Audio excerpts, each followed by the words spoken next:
Right. Hi, guys. How are you all? Happy International Women's Day. Thank you very much, Sisi Mimi, for inviting me to this show. Thank you, everybody who has participated in bringing all these beautiful and extraordinary women on this platform. And Titi, guys, my name is Sisi Melly Diaries from Sisi Melly's Diaries on Facebook. You can just go and search Sisi Melly's Diaries, via Buddha, and then you can see what we do there, right? We are all about empowering one another. We are all about, talking to one another in case zvakakuremera zvinokunetsa and things like that, right?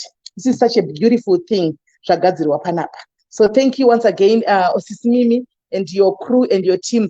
It's a pleasure for me to be here today, right, guys? Ini ndichataura neshona kuti munyatsonzwisisa shona chaiyo kuti tinyatsofambirana. Anyway, ndoda kutaura topic inove, I don't know if I can say it has become a taboo to so many people, kana kuti it's in us to think kuti topic iyi haitauriki here, zvinonetsa kutaura, zvinonyatsa kutaura, handizivi, but itopic yashungurudza vanhu vakawanda, itopic yashungurudza madzimai akawanda, itopic yashungurudza madzibaba akawanda, but at some point vanhu havagone kutaura. One, because of their personal reasons. Two, because of the fear of judgment.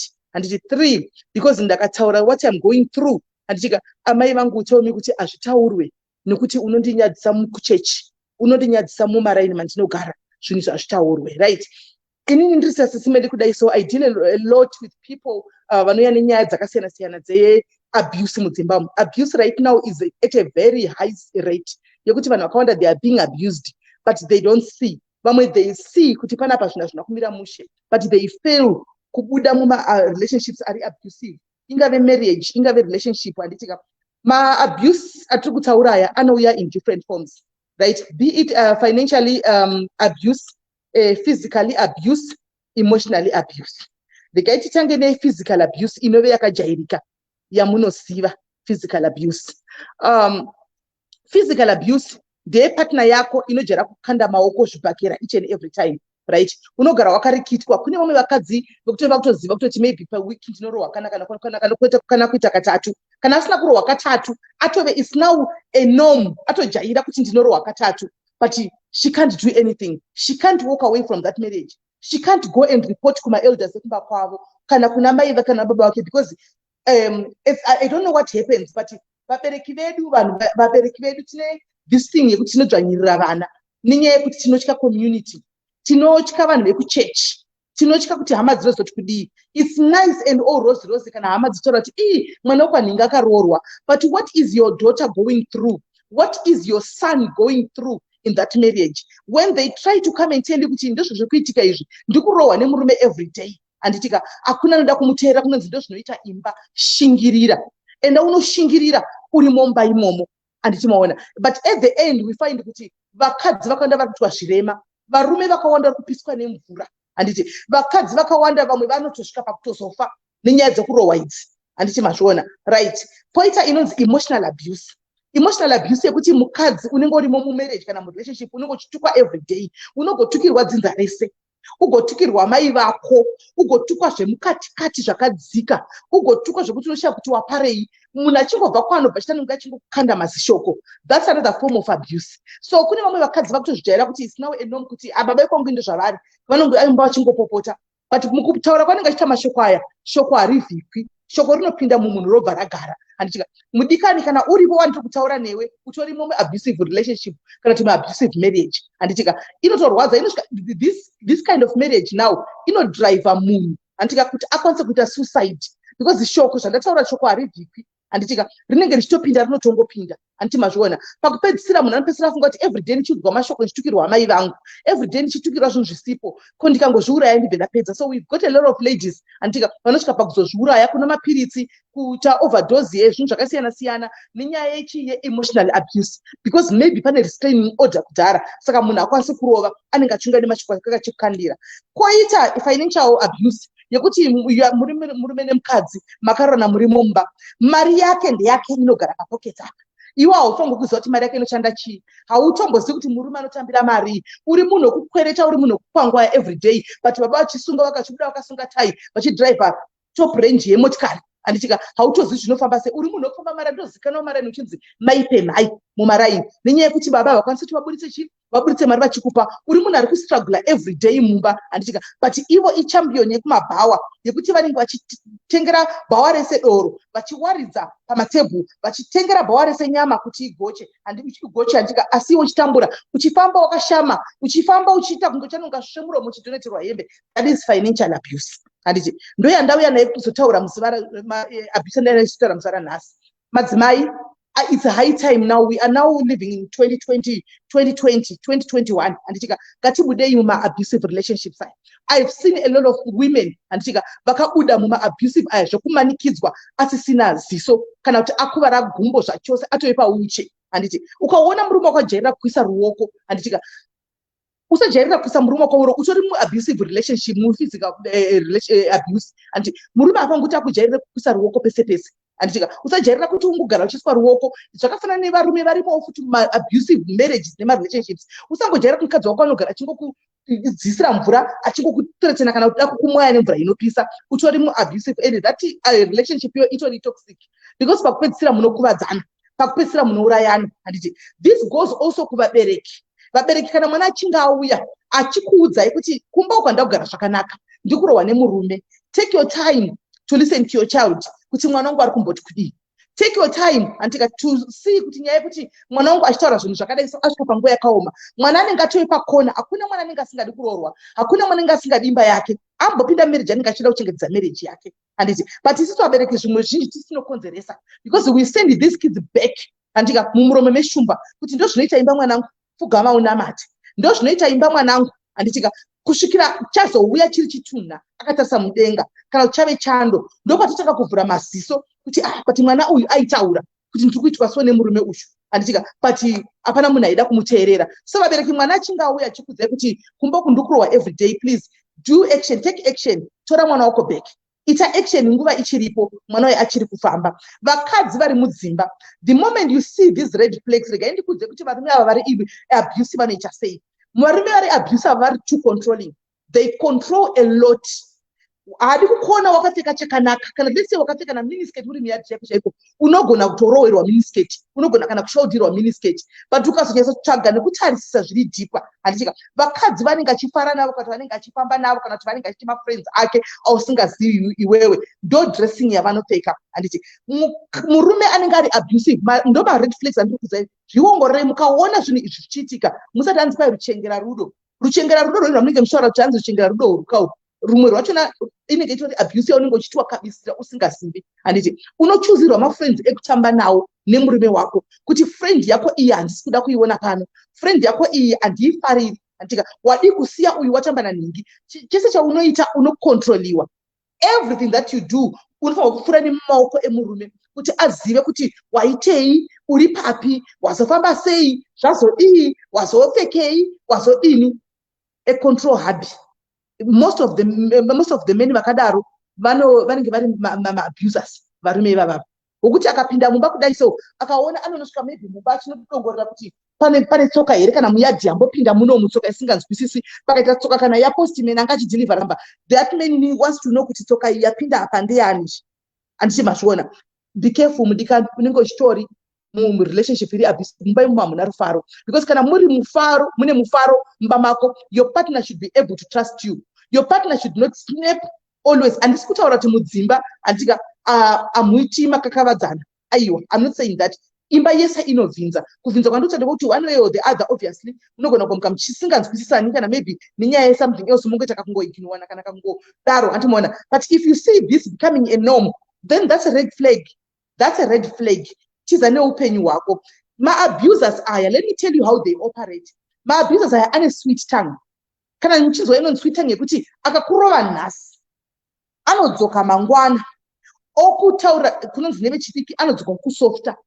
okuisa pakona okusweet tanga. Sorry amai mwana, sorry baby rangu andichazviiti, sorry ndapidza chokwadi handisi changa chandibata. Ndo language yavo. Handisi changa chandisvikira, handisi changa chandibata chii. Ufunge ndinokumbaregerera ndichazvipami, ndikazvipama futi handika right. Iwe uchamuregerera. Hanzi aiwa akumbaregerera. Uchamuregerera ka zvoita 3 days kana 4 days. Uyo okutina futi. Handitika akutina futi. Odzokazve after some time. Ufunge sorry ka ndofunga nini ndinotoneshavira kusvika pandiri ndasinganzwisisini. Ndinotogona matiro. Abuser rinogona kutoenda newe kuchechi ranga singazivi mukova wechechi. Kuti hande kuchechi kutungamidza kumusuwo wechechi kuda kungokukonfuse pfungwa kuti munhu achinja ipo pasina chachinja. Agoenda newe kuchechi kudai agonogara muchechi kudai so pasina zviri pacho kuitira kuti uite calm down. Wapedza kuti wamuregerera handiti vakadzi tine mwoyo wekuregerera stereki. Zvatinozviudza kuti tine soft hearts tinoregera stereki. Apedza kukurikita kudaro wamuregerera ka ndekechituaka apapera vhiki wabaniwa futi. Handiwaona zvokuti haavhunduki kupfumza ruoko rwakaisa pauri wakutogara une black eye mudikani. Mumba vana vakutoti vakaona baba instead yekuti vamhanyire jeji vari kusvika kubva kubasa vana vanorova speed vachitiza kuenda kunoenda kuseri kwedresi ramai. Iwe ukaona baba vaya unofara kana baba vaya vasipo. Une vana vako even mumba musina chikafu unenge uchitonzwa kuti ndiri happy ndakasununguka baba vaya vasipo. Ukaona murume akuti akati pagedhe motikari pi kana kuti akati ndandivhurire gedhe kana kuti akavhura dhore mumba achipinda ukatanga kunzwa kuti kudedera kana kudii. There is something wrong in your relationship or in your marriage. Hakuna marriage iriyo yakaropafadzwa naMwari, marriage yakanaka yekuti unovhunduka munhu wako. Instead yekuti umhanyire baba unogamuchira bhegi vari kubva kubasa iwe uri kurova mboza kuenda kunomeka sure kuti everything is in order. Because vachaiya vachigadzisa murume ari abusive anogona kukondula kana nemukicheni. Mukicheni chaimo chaimo anogona kupinda nemukicheni imomo achinokontrola mukicheni kuda kuona kuti wambobika nguvai, wabikei, chikafu chiri kufamba sei, ko sei nyama iri kurumidza kupera. Murume iye ari abusive. Saka gara wakatarisa, look out for these things madzimai kunze uku.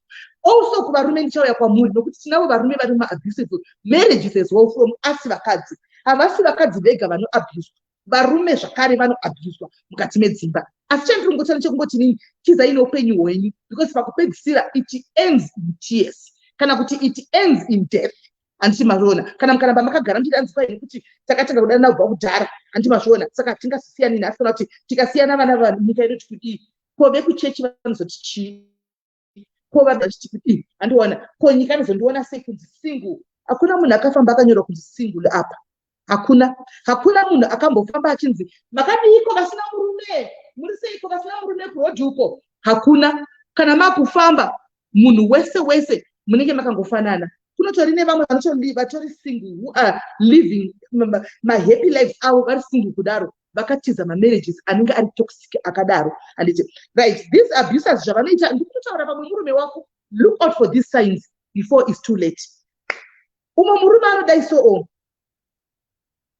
every day achipinda mumba, handitika mumba uri mumarriage imomo, bedroom wise chaiyo bedroom wise. Do you know kuti mubedroom chaimo kana une murume wako you have to do zvinhu muchiwirirana uri in a right state of mind muchicoordinata zvinhu zvamunenge muchiita. Kune imwe abuse yekuti murume hauya achiita zvizvo anotofila kuti he owns you, anotofila kuti uri property yake iwewe. You don't even have to say no if you don't feel like having sex pambeda. Handiti muona anongosvika nekutongobata, no romance nothing, kwakutongojambira kwakutongoti nini I'm satisfied ndapedza newe saka zvake zvatoita zvatodai so. Handiti muona that's another form of abuse. Look out for that one madzimai. Kana if you feel like kuti I know kuti yes uri mukadzi murume anenge achiti maconjugal rights angu, handiti, but there are times whereby vakadzi mabodies avo you like musiwo yahausi kufila kuti like munhu afanira kungogetove repu futi in other ways kana kutokumanikidza. Handiti mazviona. So let's look out for these things guys. Marriage unofanira kunge uchifara uri marriage, unofanira kunge uri be able to communicate neumwe wako wakasununguka. Handiti mazviona usina fear, usina kutya kuti because ndikataura ndinogona kurohwa, ndikadai ndinogona kuitwa so. Handiti mazviona. So maabusers aya ane pattern ende vanhu vanoabuswa havabudi mumarelationships aya zvekumhanya.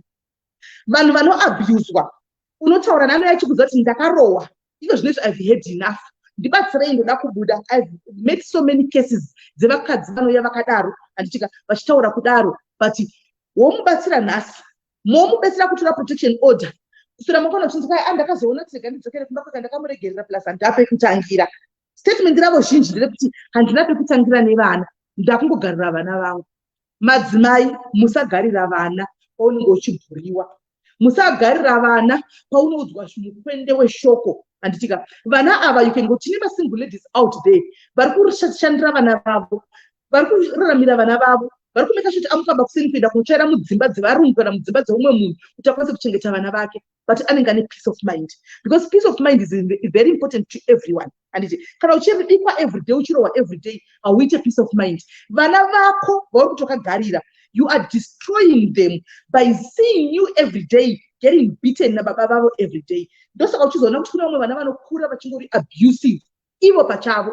Akatinga kuona mai vachirohwa ari mwana mudiki, anotoziva kuti mai vairohwa nadhedhi every day. So that moment mwana yepa achakura akazoitawo musikana wake, because anotofunga kuti ndo zvinoita imba, mukadzi anofanirwa kurohwa. Kana azonororawo mukadzi wake, mukadzi yanenge achingotinwa, inotoita kunge as if it's a circle. Anomwana it's a circle inenge ichitendera mufamily imomo. Ndo zvakakura achiona mwana uyu, saka anenge achitongorakashawo mukadzi wake, because ndo zvakakura achiona mumba mavo. Kana ari musikana akakura achionawo abuse naipo achiabuse achiita sei, you find kuti mwana yemusikana dzimwe anogona kusvika kusema varume, kusada varume. Some they even tend to be malesbians. Kwete malesbians aikuzvarwa akadaro, no, malesbians by choice yekuti I grew up seeing my mother vachipondiwa every day nababa. I don't want to go down that route. Zviri nani dana nangu nomwe mukadzi.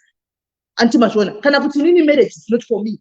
Kune vanhu vakadaro. And if you look at the background, vana vakadaro vasikana, zvavakakura vachiona kumba, vakakura vachishungurudzirwa mai vavo. Zvokuti akaona murume achifamba apa, anotongoona Satan.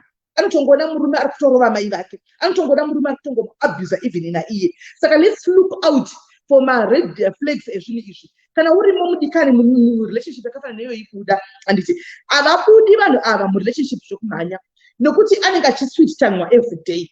Mas abusers ane imwe way yaanotaura navo nayo kuvakadzi vava kana kuti kuma partners avo, ekuti handizivi kuti vanoita kunge vakaputirwa kana kuti vakaiswa musaga zvokuti they cannot see. Vanenge vakapfekedzwa mablinkers kuti they are just moving, vangotarisa havakwanisa kutarisa kuti uku vanongoenda vakadaro kumberi. Antimazviona havabudi zvekumhanya. It takes, handizivi minama kana tine chipi kuti munhu abude, anenge achingoti ndinofira pano, ini pana pambanokwanishira ndinofira pano, munhu akandichafadza.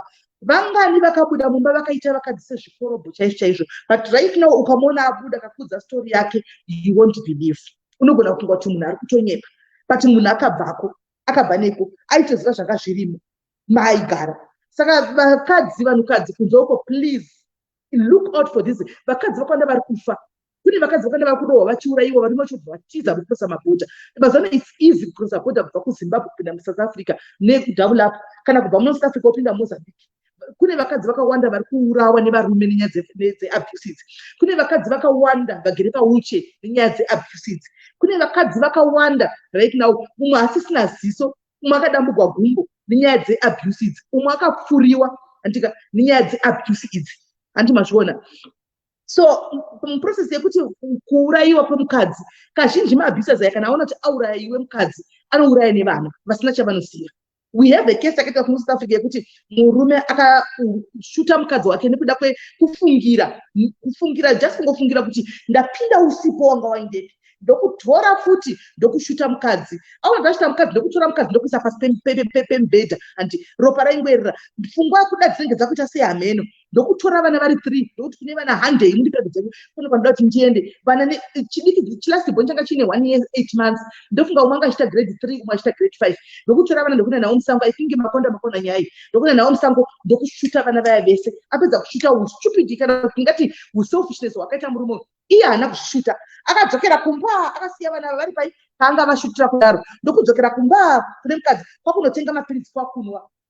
Unfortunately akabva kurumidza kubatwa, antimazviona, asati afa, but auraya mukadzi, auraya vana 3 nekuda kwokufungira kuti ndapinda ini mukadzi ino, kuti he felt kuti he owns this mukadzi uyu afanira kubuda gedhi, mukadzi uyu kana ndisipo ndisina kuziva kuti afamba sei, aifamba nepasi akabuda nepakati, afanira kubuda gedhi. Mukadzi abudawo achiperekedza bhururu anga yakuzomona musi iwoyo. Anditi vanhu vakawana mukadzi uyu akafira izvozvo, antimazviona, because akatsamwisa abuse. But my red flags zvinoreva kuti anga asipo here nguva yese, ma red flags anga aripo. So guys, what am I saying? Ndiri kutaura kuti walk away.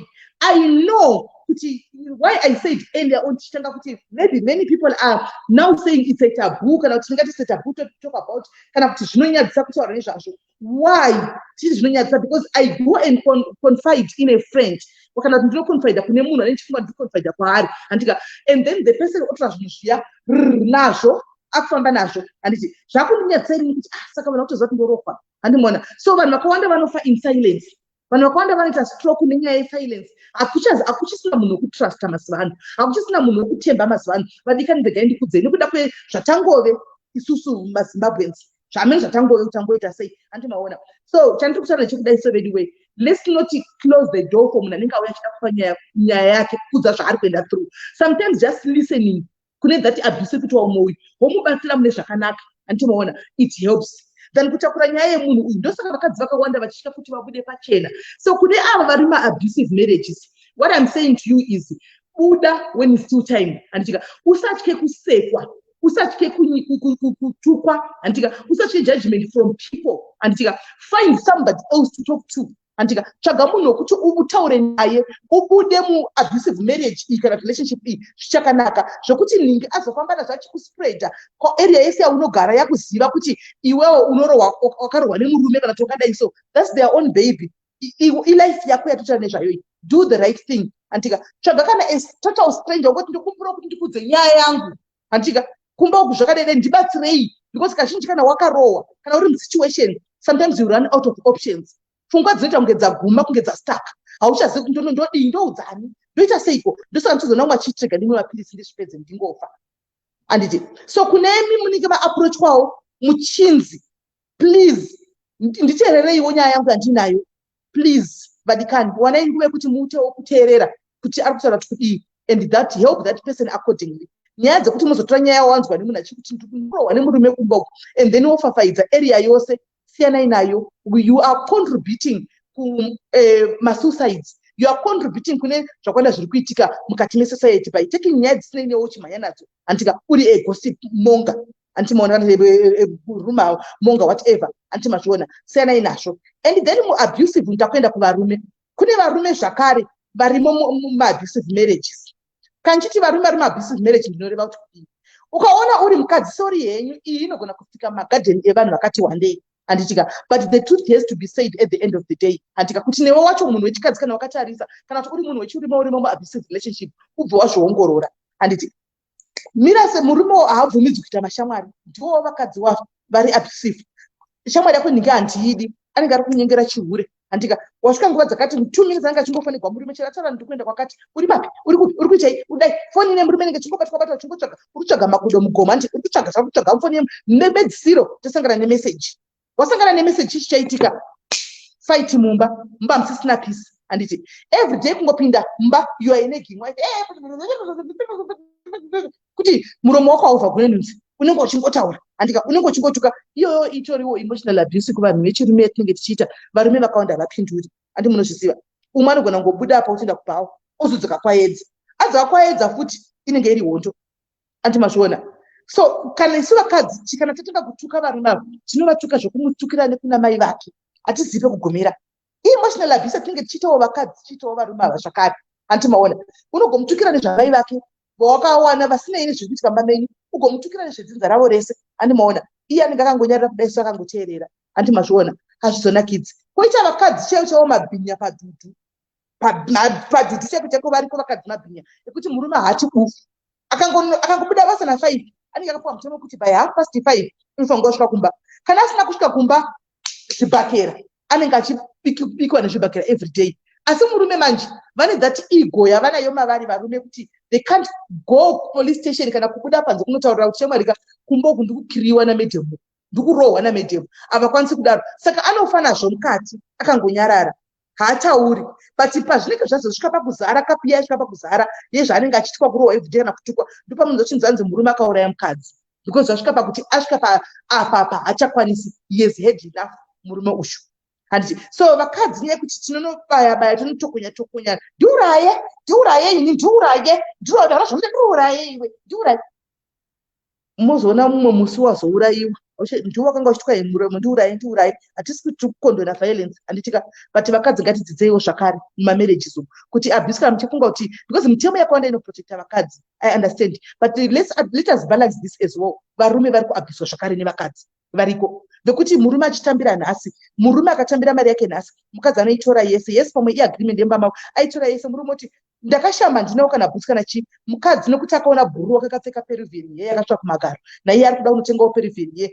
mafuna kutenga musina kukadai, murume achisina zororo akushanda mashifts every day 24/7 ari kubasa kuti zvibalance because mai vanenge vakagara kumba ndivo vanenge vachitonga andika apa zvibhakira vanorova apa vamwe varume vakadzi vanopisa varume nemvura because aona kana message mufoni antiboona oseiwayo maabuse. Saka ndikuti varumewo kunenge vane decisions akadaro, sit down and see abuse. Apana chinombonyadzisa kuenda kupolisi kunoti ndiri kurohwa namai avo, musanyare. I know kuti vane zviri difficult kwamuri kusunga kuenda polisi ndakarohwa, zviri chero kuhama chidza mutaurimi andimaona, but simukai andika muende zvinhu zvingazvite balance, muende kunoripotawo kuti aiwa ini ndiri kurohwa namedhemu, zvokuti mapurisa anozoseka kana kuti anodii iyo vakasara chiseka ndezvako asiwe dhekuti wavhurisa andika wakuendera mberi nechi pakuiswa pisi kana pachitwa pisi kana pachitwa chii muona timosolva sei pamwe mukadzi yanenge achidawo help andimazviona. So tese both sides varume nevakadzi, this abuse thing we should talk about it, let's end it, let's stop it. Hakuna munhu anobvumidza kusumudza ruoko rwake achiisa umwe munhu ruoko, hakuna munhu anobvumidza kutaura shoko rinobaya unoudza mukadzi wakazvara kuti uri hure iwe anomaona ishoko rinenge richibaya coming from a husband. I wouldn't mind ndikaudzwa nevamwe vanhu vese kuti ndiri hure, but ndakaudzwa nemunhu andorora naye machira everyday kuti uri hure iwewe andimoona zvinondibata. Saka ngatidzidzei kuvechi kuti zvinhu zviite balance tese anditika right. Ndoyo zvinhu zvanachida kungotaura tizai noupenyu hwenyu because marates evanhu vari abuse vari muabusive relationships right now akawandisa ende vamwe vacho ndoshaya kuti ndovabatsira sei because unototi wamubatsira nhasi. Tine umwe watakabvisa pamurume wake Cape Town uko anetsekana achiti akaenda papolice station vosvika voti yaingo kuda murume wacho aingobhadharawo kupolice kana zvaifamba sei hamene zvaita zvanga zvisiri kuita kuti apuwe protection order. Taronga zvakanaka nakatatsvaga imba kure tabvisa mukadzi uya tatichinda unogara pa iwe techikusapo iwe tsvaga basa chambokubatsirawo tsvaga basa kuti udiite life noupenyu hwako.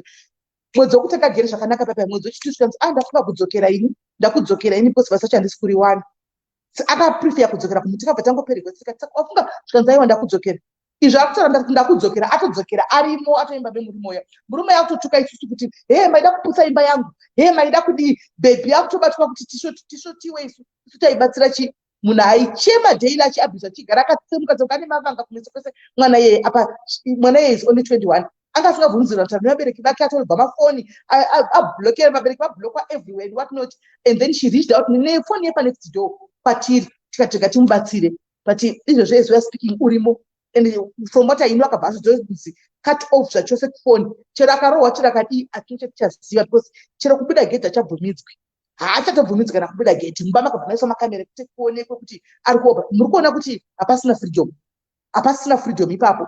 So zvinoitika kwaari right now no one will ever know. Mai vacho vakachema kusvika vanyarara hapasisina kuti vangaziva sati mwana vari kudii nepaari chaipo vakabva vatama pavaigara vakaenda mai vakatoita lost contact nemwana wavo nekuda kuti murume ndiye he calls the shots, anobhiliva kuti he owns this mwana andimaona. So guys, let's run away. Ende vakadzi chanoda kukurudzirai chimwe chandataura kuti munotaura kuti inini zvirinani ndigare pano because ndagarira vana plus handina pekutangira. Kana uri mukadzi hakuna basa rinonyatsa kuti uite. Chimwe chikuti kuti murambe makamira ipapo anditika muri panzvimbo muchiti handina kwandinoenda ini ndichafira pandakagarira vana ndototangira papi. Inyaya yekuti you are not financially independent, you are depending on this man. Kuti mumba mudyiwe chingwa murume yafa ngauye nechingwa akati nhasi handina mari mumba imomo musi woyo kunobikwa samakuseni, you cannot do anything. Murume wako cheche haabvumidzi kuti utengese madomasi. Right, let's say umwe anobvuma kutengesa madomasi, iwe wacho you feel kuti ndakanzi ndakarogwa saka basa rangu. Kune vakadzi vachine mentality yekuti ini ndakarogwa saka basa rangu kungogara pano murume achindifita because ndiri mukadzi womumba, changu kungowacha nekuzvara vana nekukirina mumba. Kune vakadzi vakadaro.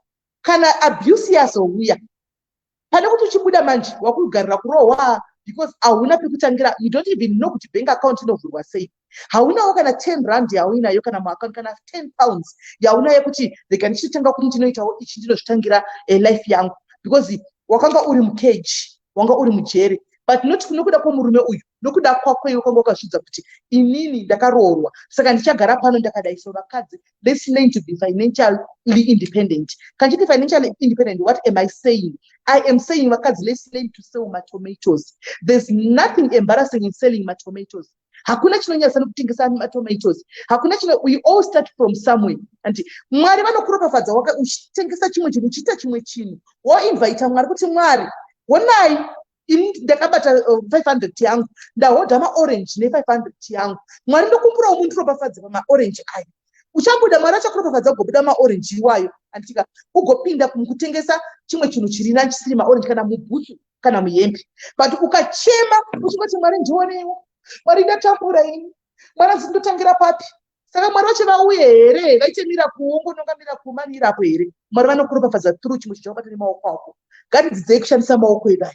Hakuna chinonyadzisa madzimai pakutsvagawo umwe munhu arikuda kuwachirwa anoenda kubasa. Mutobasikana anoda kuwacha mwendi Dr. Jaiwo 150 washing basket ndowacha kana ndikaso ainawo 300 kana 250 woenda kuita basa ipisi job kai opuwa mari yako. Problem yatinayo isusu, especially isusu maZimbabweans, tine spirit of pride, spirit of competition. Kuti mbururu wangu kana tanondiziva vekuchechi vaya vaya vanondiziva ndine kamwe kalife kandinako handimoona, because kalife kanongochiportfeya kuvanhu kanove kausina. Handiti pazoita mukana wekuti kwaita munhu kuti chiuya utengesa zvinhu zvaipa hauchakwanisi kuti iwe uchibuda out uchinotengesa because vagondona ndichitengesa chii matomatoes kana ndionekwa ndichitengesa chii mafurutsu haibudi hazviite. Kune vanorarama nekutengesa ma-airtime chaichaiwo maSouth Africans, but they get money at the end of it. Achibuda kumanchoni anenge achienda kunotengesa chi-airtime yake. Kuna baba vanorarama nekutengesa huku. Guys, regai ndikudzei, ini ndinotengesa zvakasiyana siyana zvandinotengesa. Mulockdown imomo ndaitengesa fishi dzangu andaitengesa fishi because mama mulockdown saka zvandaingota ndaingomupaona 4 ndomanya kudhamu handiti izvo hazvibvunikiwoka indosvikawo ndotengawo fishi wo tetakatowanda tenga fishi dzangu dzoka ndotengesa kumba fishi because mulockdown dzinenge dzakati chipei than musavi saka dzaifamba ndakaitire fishi iroro rinenge re20 liters ndaihodha 600 rands but raizondiburisira na 2000.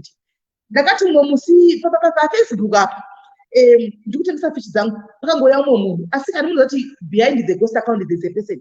Saka ndinongoti munhu chero rakanga riri ghost pandakavhura panga pasina chiripo zvikanzi ndosaka uchita basa kutengesa fishi. I'm like wow, kasi fishi dzinonyatsa kutengesa, kasi fishi hadzitengeseki.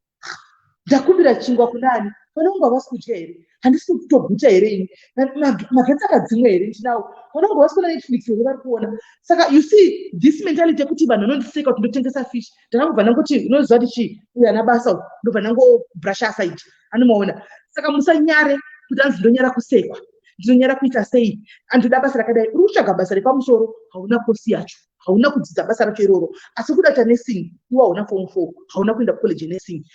Iwe haukwanisi kuenda kunosuka chembere kuUK uko haundokwanisi basa rekusuka chembere handichika, asi hauna kana form 2 hauna mapepa ekuUK anokubvunza kuti ushande paita chembere hayo isina basa nemapepa ako ndikuti uya ugeze mai vangu chembere muchina vakuzvitira vakugwara nekensa yavo handika ndichiona toko ndokupawo mari because iwewe haukwanisi asi usatove nevapepa ekugara munyika chione madegree yako asi vapepa ekugara munyika usitove nawo kanobvunza kushanda anomaona. Saka let's not have that mentality yekunyara vanhu nekutya vanhu. Mukangoziva kuti vanhu havana denga havana gehena ravanokupa zvichakubatsirai, mukangoziva kuti vese vanenge vachikutaura vaya vachikuseka hasili yako hakuna anozombofuma one day achikuti ndipe account number yako ndikusire 50 rand utenge chingwa chekumba kwako unobatsirika. Mudikani wana chaunoita this goes also kuvarume zvikuru kudiaspora.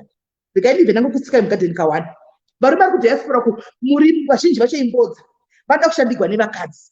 Iye anenge akambobata chimutsai basa rangu randakabva kuZimbabwe ndichita inenge ndiri CEO pakambani saka kuno kwandingazoona kuti ndichienda kunodhirivhara tsamba kana kunotakura mabhini kuAfrica kwanga uri CEO wave kwanzi mwana wacho muranda kumwe kwawave uko wakutamba iri kurira. Ini ndichibva kuZimbabwe handizi kuti maminisa chandichita papi handizivi hangu. Ini ndichibva kuZimbabwe ndikaindikudzai little bit of my background. Ndichibva kuZimbabwe, my husband is a mechanical engineer. Kune vanoziva kuti mechanical engineer anowana mari handiti, but tichibva kuZimbabwe, that was 2007. Tichiyama ese zvitatanga kuoma paya andika macertificates takapinda nawo tikajamba border tikauya andika kwete kujamba border like as mvura nepaborder tikauya nepaborder kwakuchine zvema what zvema travelers checks and what not tatisina any sentiment taive naro because zvinopa zvanga zvitaka kudhakwa zvinhu taingori nemari yematravelers checks 1.2 takanga tisina pokusvikira munhu takati tasvika infact munhu ataipa kuenda kwaari akabva dzimafoni yake andika tasvika papark station we didn't know where to go. Munoziva kuti kungosvikirwa vanhu havadi vanhu kudzimba dzavo ani munoziva kumba kwedu kwakune zvese kuZimbabwe patatichirarama nemurume kuti kuZimbabwe we had practically everything tine imba tichirarama kunye wakanaka zvanga zvinhu zvakanaka zvanga zvakanaka but zvanga zvataka kudhakwa kambani yachenga yatovhara yakabva yavhara anomaona so we had to look for Twitter say hanti ndibva tauya tashaya kudaro kuti Twitter say toenda kumba kwani tikangoonawo taxi inga yakanyorwa kunzi Alberton ndobva tapinda takanzwa makazi asharashona kwangopinda muteksi wogara kushure kwevakadzi vaya taxi yakaenda ichiburutsa vanhu isima tikunda apana tikati kunoperera taxi ndokwatonoburukira kwakanoburukira vakadzi vaito kwaiperera taxi ndokwatakaburukirawo taburuka nemurume wangu kamusoro ivana mama handiti tokumbira kubvunza kunogara maZimbabweans ndekupi zvikanzi mukaenda pakadai pane yakati panogara maZimbabweans asi munenge muchibhadhira pegame ma5 takabva taenda ipo paya munoziva kuti unobva unoburuka pabhiza rako handika kudzokera 02 anomaona takasvika pamba pai tichobvawo pekuvata tikanzi aiwa pekuvata paripo vatai handika tabhadhira mari dzedu mwiri raingori zimba rakareba kunenge rizinja radha kudai so saka maingoti varume vanotokesa musoro vakadzi vanotokesa musoro makuseni momuka varume vogeza vobuda voindawo vakadzi mugezawo muchichinjana kudaro muchingobika pakona apo tabuda toita sei shamwari tikanzi nehaziband angu apa paitogara pai ndikwanisa kuti ngatidzokere kumba one day akutoda kugive up kudzokera kuti kumba ndikati kumba ndokwatisingadzokerizve muno ndo matodi muno ndo matinotomari kuzvita sei munosati tinotogara muno tanesana paya tabuda tiri kufamba paipai zvikanzi ngatitsvage imba ndikatotsvage ipi tiri kufamba tiri kubvunza naima hapana kumunzwa kunemba apa chiruza hatigoni hapana kwamunzwa inde tombogona iri tibvito sora semunaimbo yachitengesa madhoiri saka maigona tswana but kana ndave kwakuri kumasulu manje kwakusina chitswani taingovhuna chindevere chekumushenyu chechi yamai mwana mba tasvika pane mukomana vachidhakwa zvikanzi ndine chirumu chandinacho bana china flow if you want you can use that tikati mwari makanaka takamhanya tikati ko bhengi riripi molu mutovanepi mashopu zvikanzi kurai taxi kwainonogumina ndokune komoburuka mowana standard bank tamhanya tinochinja matravelers taxi aya tapuwa 2.4 yedu yaive iri mari yakaunda kudhara tabhadhira mukomana ya 200 rand yake renti yaanga ataura tatenga chimeti cheplastic chekuisa pasi kuitira dust riya pekuvata handitika tatenga fomu rabha yedu tatenga zvinhu zvekutangisa imba machira edu maviri tatenga paitonhora tatenga machira edu zvipoto zvedu 3 dhishi zvese everything zvezvo kungoti utenge imba tatanga kuti nezvigrosari zvekuti tangise kuita imba tabatanga kutogara mamira ndaimuka makuseni ndichibuda dakadai ndichitora sikapu makatata kugara ndichinotsvaga mapeace job ini ndakakura ndichiwachirwa ndichibikirwa ndanga ndakuwacha manje ndichinotsvaga mapeace job madays wekuwacha yanga iri 50 rand aina 50 rand ndowana kana pekuwacha no aina ndowana kana 100 rand yangu kudzoka ndakabata something iye wobuda otenderera basa raimuka mapepa dololo hapana saka akapedzisira kuita sei akuita zvekungoti akasvikoti magetsi chichindingogadzirawo zvimapeace job izvozvi zvekudaro antimaona takatorarama tikatogara muchimba cheche tikatozotengawo kaTV kedumbu kaya kataitoonawo tichitotenga matairarama nemakande ehuku aitengeswa 1 rand ari muchiplastic yakawanda so ndoataingotenga iwayo tichidya munoza zvinoita mwari anokubvisa pane imwe level kuenda pane imwe level antimaona ndakanyatsodzika kunyasona kuti asi ndaizvidza kuti kuZimbabwe handidzokeri because kuZimbabwe kwaoma but it's a story for another day because of time ndikada nditaure nhoroondo yacho ichatora dzimwe 2 hours asi dei vanga vati 2 hours aiwa ndanga ndichifamba nei andimaona zvinova ndipa 1 hour andimaona so through mukufamba imwe machita mapeace job chidini ndikatozowana basa repermanent ukutozoshanda munhu permanent mai mwana munoona so ndakutoshanda mbamuyamya asi munhu yandakamudza chokwadi kuti ona ini kwandakabva zvizhinji izvi ndandinyatsozvigona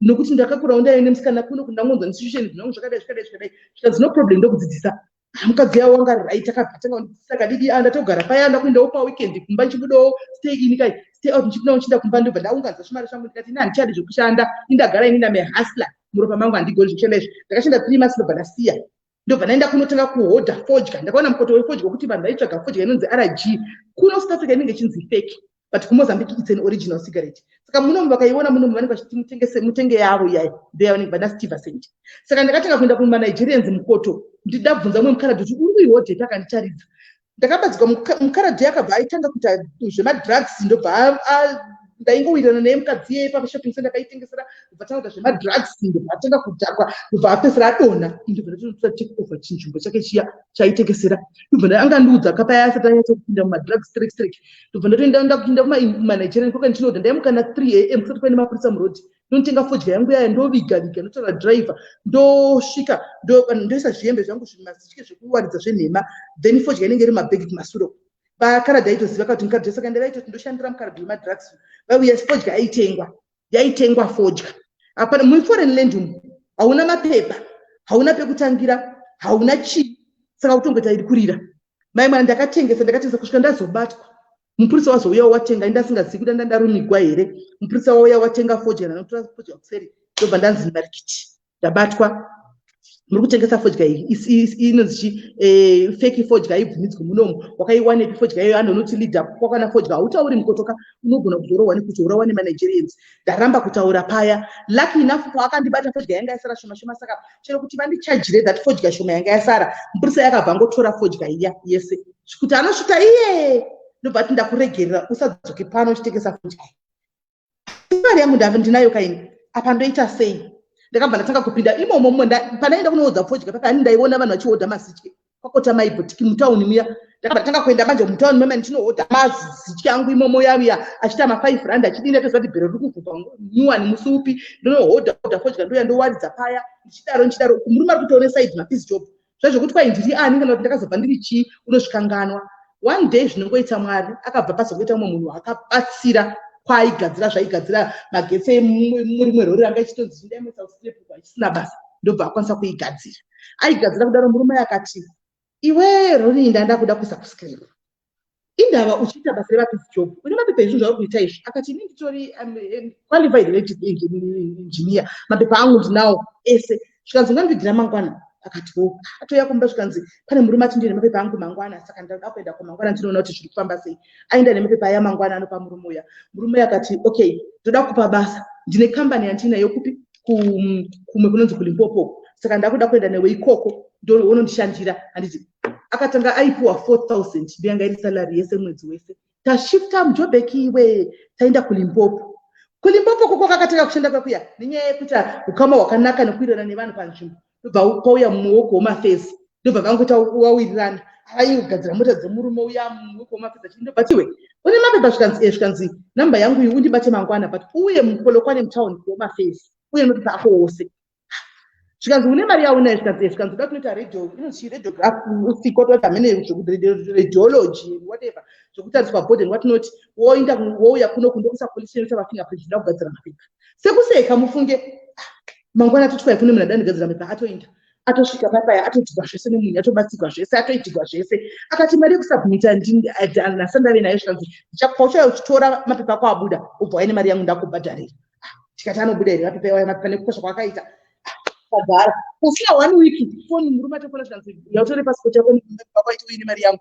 mapepa atoita takarohwa nehana mufunge achinda kudaisa watouya nazvo ndikati ndakubhengi unovhura akaunti tione kuti ndiyo here anopinda mbingi dai watovhura mustandard bank yavhura mai mwana atove naro atanga topinda painternet muzoti aita akaita kuzoita offer yekutsvaka kuti aiwa ndoda kuita ira ndisikuda ndikuda izvi anomaona kuzopinda kwandakaita kutauni yandiri inoi anomaona akatanga tomboshanda kune mamwe mamainzi koko akati kusvika vekuno kuvamuita hanti ivo vekuno kumaini kwanoshanda kuno vakati tipe masivi ako tikuda kubasa make sure kuti mangwana wasvika kuno usvike murunzwa ini kukoka nandari kuka ndina kumira ndandouya kujobheki ndichiodha hembe ndaona kuti kumarisevha ndichienda nadzo kuya kumarisevha kuya ndichinopfeka matenesi ndichifamba nebhegi rangu ndanda kutozikama kuti maive dhiabharo vauya ndichitengesa ndichisiya zvikoro ndichiti ndichitamidzwa ndiri weblack anomaona ndichidaro uku ndaita gadheni rangu pamba patailoja mu1 room mamiya ndanda zvokurima ndaita gadheni rangu ndarima muriwo unoinda uko saka mazimbabwe ari munzvimbo iyo ine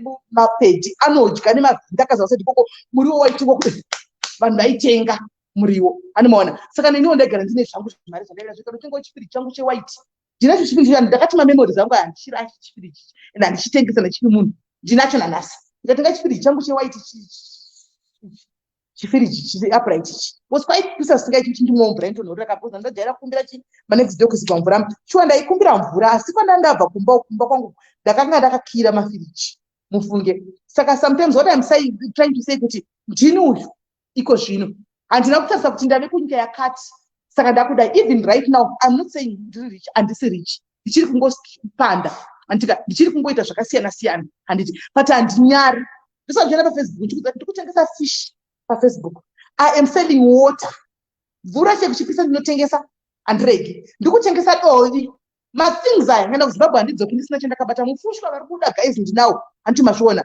That's me. Ndinofamba nehasili yangu pai mublood. I am financially independent. Murume uchida akanzi afa nhasi, kana akanzi auzivi abuda nhasi aenda kunogara naMwari wei, handifungi kuti ndingasara ndichiti kwanzi wazoenda. Saka ndofunga kuti kana kuti ndingorohwa ndakagara ndichiti kwanzi pai ndikudi aiwa, I might not have mari inoshamisa kana kuti ndinodini, but yekuti ndikwanise kudya ini, nekuti vana kwanise kuenda kuchikoro, aiwa ndinomira because ndiri munhu anopanda panda. Saka ndikutaura kuti mamwe maabuse anokonzerwa nenyaya yekuti uno-allow this abuse thing mukati moupenyu hwako because hauna pokuenda, hauna pekutangira.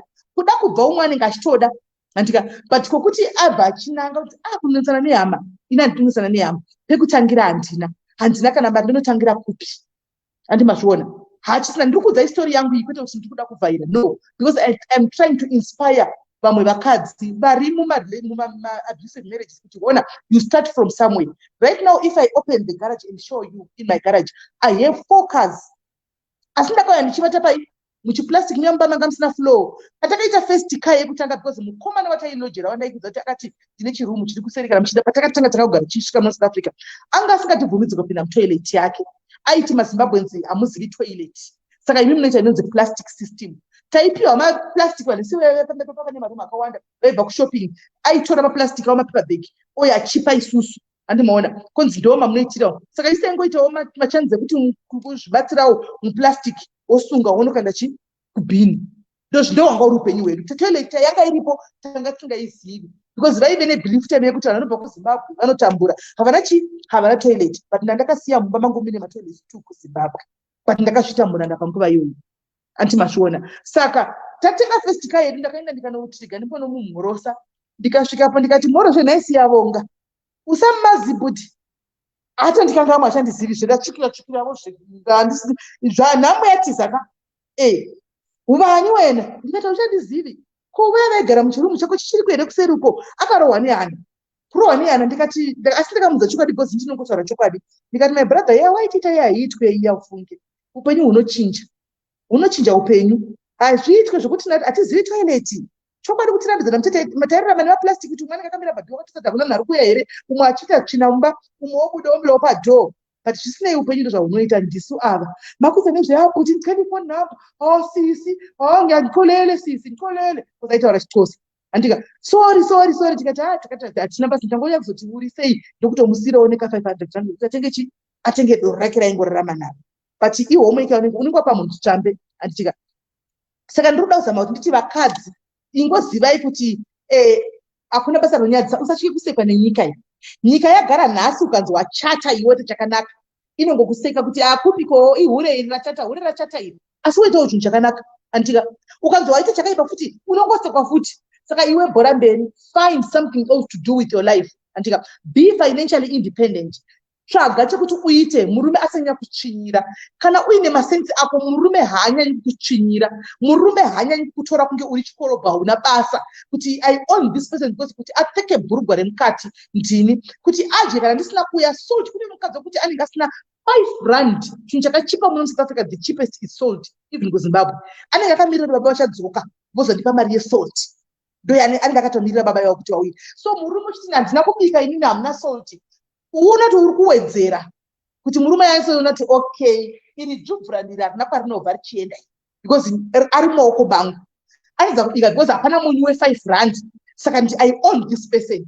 Anogoita yaanoda newe murume, agotamba yaanoda newe, agoita zvaanoda newe, nokuti hauna pakupiwa kuti unoti ndechako, hauna pekutangira, hauna chinhu. Itawo mukadzi wekuti iye murume wacho one day achipinda anowana kana achimwa Castle sewangu anogona ukamutengera 24 pack Castle chitara ndakutengera 24 pack. Imboitawo mukadzi wekuti adeti ndasa ndakubika because I'm taking you and the kids out, we are going to eat out. Handimaona tikuenda kunodya kuspare, handimazviona moenda. Itawo mukuti akati motikari ufunge yafa imwe party handina mari, kuti hapana kudiwa mari, I have the money. kama magetsi angape zvose everything zviri sorted. Chero akafamba akaenda kupi kwaenda handimaona. Because varume ava vanhukadzi musafunge kuti mucharamba muchirarama navo nekusingaperi. Musafunga kuti makatonamatira zvokuti hapasina chichaitika. Handiti kune mutemo unonzi mutemo werufu. Rufu mutemo waMwari. Rufu runoparadzanisa vanhu vanodanana. Rufu haruna nguva, rufu haruna bhera. Rukanzi rwakusvikira nhasi, rwatora provider wako iyeye. Handimaona. Unosara uchitangira papi? Okay, mari uchasiyirwa. Handiti kwanzi murume akashanda wasiyirwa mari yako yakawana chose. Iwo garawo aripo achishanda ongosagona kana kuita chinhu chinyara. Ndoko uchazogona here kuti uchisumuka chero wapiwa mamiliyoni kuti inopera kamari. Miliyoni mamiliyoni anopera pasina kana gore. Imari kai unenge ungoshandisa pasina inopinda. Ukungodya yaona yeye hakuna imwe iri kupinda. Barida kuti uchidyawo imwe chipinda, uchidyawo imwe chipinda. Unosvika pakuti hauchazivi kuti zvakufamba sei nokuti wagara wakachambodza. Saka imi varume vari kuUK basa chamuka ndichocho. Kana kwaita postman famba nebhora, hauna kuenda kunotsvaga status kuUK, wakaenda kunotsvaga mari. Kana kwanzi kuri kudiwa nosuka matoireti nechirumo, enda unopfekawo majombo namagloves. kuUK makatokomborerwa kuna diaspora infect because munotopiwa mari zvose zvacho magloves machichi zvese hauna unotombobata tsvina nemaoko senge vekuZimbabwe vanobata tsvina nemaoko hakuna kana magloves. Andi mazviona, enda unosuka chauri kuda pound kana kuti US dollar kana kuti Australian dollar rakuuya ariuya rakanyorwa kunzi rabva kutoilet kutsvina, rinongoya riri pound rako riri kubuda mubhengi kana kuti iri Australian dollar yako iri kubuda mubhengi. Basirana neumwe wako chiga kungoita munhu kuti unongosora uri pamba uri dependent nemukadzi, uchingoti mukadzi acha ndoba nda mashifti vakadzi 24/7 hana social life nenyaya yekuti ngachiburi kubasa kushandira iwo kaisa makumba musoro pecoffee table uchingobaya remote kuda kuona Netflix. Usimbe unyope tiri kuti pasi neusimbe pamberi nekushanda pamberi nekubatsira mudikani wako. Handiti mwana wevanhu haisi slave yako, haisi slave yako yekuti iwewe wakutoona sekuti anhu wakuti zvose wakagara because basa rako rawakanga uri headmaster kuZimbabwe. kuUK hausisiri headmaster, uri kuofiwa basa kuti haushande murestaurant. Go to the restaurant and work. What you are looking for is pound. Quite a status yakasara kwa mukupi kwa mnangagwa uko Africa. Kwa queen moita zvikwa queen. Kana kuri kwani kuri kwanza ni Biden. Moita zvikwa Biden ikoko antimaona. Ndo zviriko because tine challenge zatinosangana nawo futi nevakadzi vanokuruna sime ndoita sei. Murume wangu izvo zvakarenda neta ndichagoni musana wo kurwadza. Ndinawo makezi akadaro hopo. Saka ndazvitaura musana wangu simeri izvo zvingakuzai handisi kubona. Apa ndifunga kunopinda futi kushifti manhero anhasi because murume ndingangoisa makumbo ndikiri mupatable nokuti murume wako kuZimbabwe aita basa rei kwanzi anga ari manager pane kambani yeOlivin. Saka achawana kambani yeOlivin kwaari kuti aite manager ari kuti basa rangu asandariwana. Saka akagara saka ndi mabhiuzi ese akamirira inini apa munhu anenge achipa mari yangu achitomwa doro.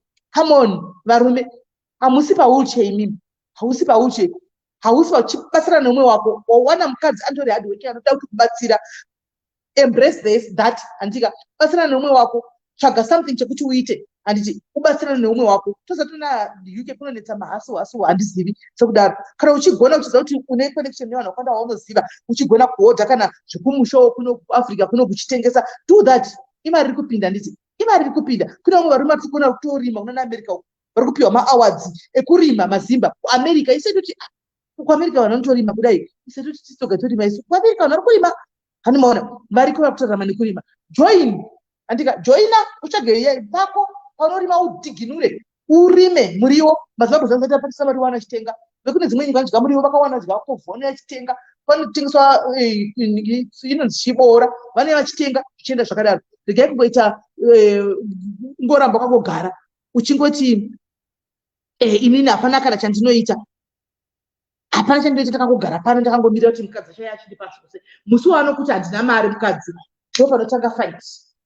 Kana kutotora mari iyoyo uchinyenga uchidya. Ndi kuUK iko varume naAmerica Australia varume vashoma vanonetsa nokuti varume vedu vakabva kuno kuAfrica vakaenda kuenda kumhanisana nevarungu. Handiti ndo vavanenge vachida. Saka varume vanoti shotei ikoko. Hanimaona. Saka ukanyenga chero aniwa wanyenga ndikachitokuda wakutora mari yemukadzi ari kufambira kumashifti chinopa girlfriend chinodya nawo mukadzi ari kumashifti. Kaunika kwanga kapere, kaunika kwanga kapere vanhu vechirume. Tatisika nemugadheni kana muchondonyenga muchondivenge yasti muchindivengera chokwadi asi kutsiurana. Handiti apa tisikuda kuvengana, tinoda kuti titsiurane.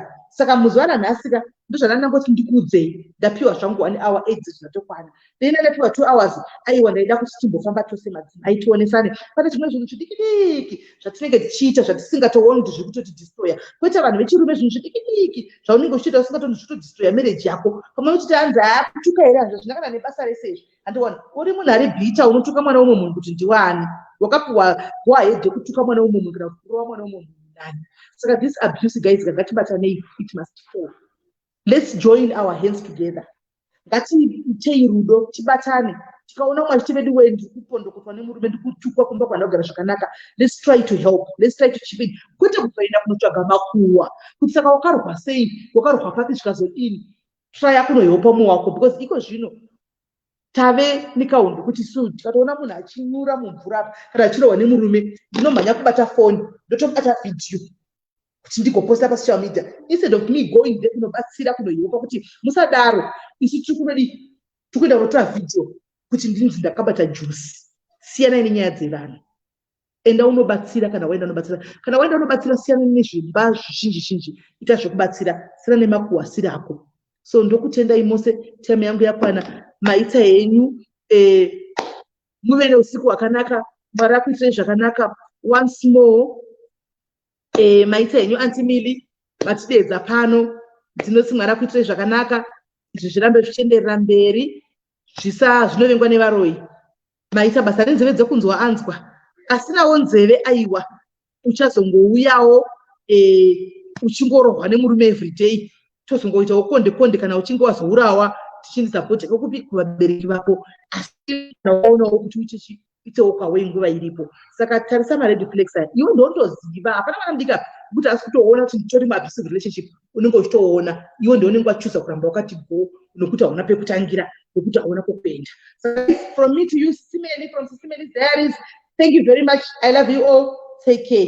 Bless you.